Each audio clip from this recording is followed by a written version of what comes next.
विदिशा जिले की लटेरी तहसील में शासकीय स्कूल एवं आंगनबाड़ी केंद्रों पर बच्चों को पीने के लिए एवं प्रसाधन आदि के लिए पानी की व्यवस्था की जानी थी। केंद्र सरकार की जल जीवन मिशन योजना के अंतर्गत यह कार्य किया जाना था, जिसकी देखरेख की जिम्मेदारी पीएचई विभाग की थी।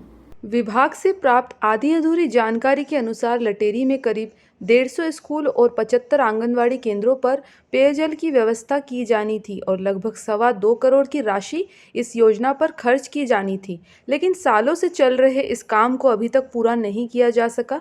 पीएचई विभाग से संतोषजनक जानकारी न मिलने पर लटेरी एसडीएम को इस संबंध में सूचना दी गई, तो उन्होंने शिक्षा विभाग और पीएचई विभाग को पत्र जारी कर जानकारी मांगी है और उचित कार्रवाई की बात कही है। जब इस मामले को लेकर पीएचई विभाग के कर्मचारियों से जानकारी लेना चाहिए तो भोले भंडारियों को योजनाओं की जानकारी ही नहीं है। वहीं जिन विभागों में इस योजना के अंतर्गत जो कार्य किया गया है, वहां के अधिकारियों को भी इसके संबंध में कोई जानकारी नहीं है। लगभग 2-3 साल से योजना पर काम कछुआ गति से किया जा रहा है और ना जाने कितने समय तक चलने वाला है। कार्य की गति और गुणवत्ता को देखकर ऐसा लगता है कि कहीं ना कहीं पीएचई विभाग के कर्मचारी और ठेकेदार ही योजनाओं को मटियामेट करने में लगे हुए हैं। ये हमारे लिए कोई सूचना नहीं दी गई विभाग द्वारा कि किस ठेकेदार के द्वारा बनाए गए जी। यहाँ बनाने आए थे तो हमने उनसे पूछा भी, तो उनने कहा कि हम तो आपके यहाँ काम करें कि पूरा काम करके देंगे, लेकिन अधूरा काम करके चले गए और हमें ना कोई सूचना दी गई उनके द्वारा। क्या बच्चों के लिए इनका उपयोग मिल पा रहा है? क्या यूजेबल हैं ये क्या काम पूर्ण नहीं हो पाया, इसलिए बच्चों को उपयोग नहीं हो पा रहा है। क्या कमी रखी गई है? टोटियां वगैरह नहीं लगा के गए वो लोग। हाँ। मोटर चालू करके नहीं बता के गए, हमारे लिए बता के नहीं गए कि आपके यहाँ हमने काम पूर्ण कर दिया है। अच्छा, आपकी तरफ से कोई उसका वो सर्टिफिकेट नहीं जारी हमारे तरफ से उन्होंने लिखित में कोई जान। मेरे स्कूल का नाम शासकीय माध्यमिक शाला ईश्वरवास है।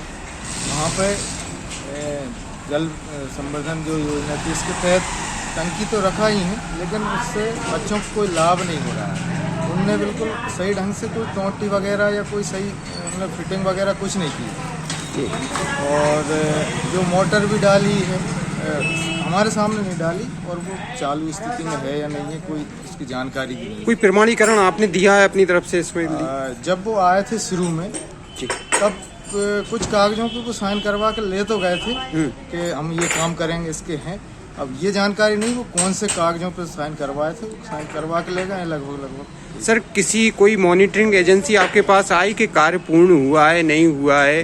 क्या कभी कोई? नहीं, कार्य पूर्ण होने के बाद मतलब मोटर भी डाली थी ना, तब भी हमें पता नहीं है कि ये डाल गए हैं या हमसे कुछ लिखवाया हो, कुछ नहीं। तो क्या लगता है आपको ऐसी स्थिति में जो शासन केंद्र सरकार की ओर से लाखों रुपए इन पे इन्वेस्ट किए गए, उनका सही उपयोग हो पाया? नहीं हो पाया सर। अगर ये सही ढंग से हमसे पूछ के करते तो हम उन्हें बताते भाई कैसे क्या करना है। जो पाइपलाइन उन्होंने डाली थी वो ऊपर डाल गए हैं और गांव वाले उसमें से कुछ पाइप ले गए हैं और तोड़ फोड़ भी कर दी। यहाँ के आंगनबाड़ी केंद्रों और विद्यालयों में बच्चों के लिए पेयजल व्यवस्था की जाना थी, तो इस संबंध में अभी तक सर हमारे द्वारा जो जानकारी हासिल की गई है उसमें सर अधिकतर जगहों पर यही व्यवस्था सुचारू रूप से संचालित नहीं पाई गई है। संबंध में सर क्या कहना चाहेंगे? जल जीवन मिशन का बहुत से स्कूल में, शालाओं में काम अभी प्रक्रियाधीन भी है, काम चल रहा है। तो जो अपूर्ण है उसको शीघ्रता से पूर्ण करवाया जा रहा है। उसके लिए सतत हम कॉन्ट्रैक्टर्स और जो पीएचई विभाग का जो हमारा अमला है उससे संपर्क में है।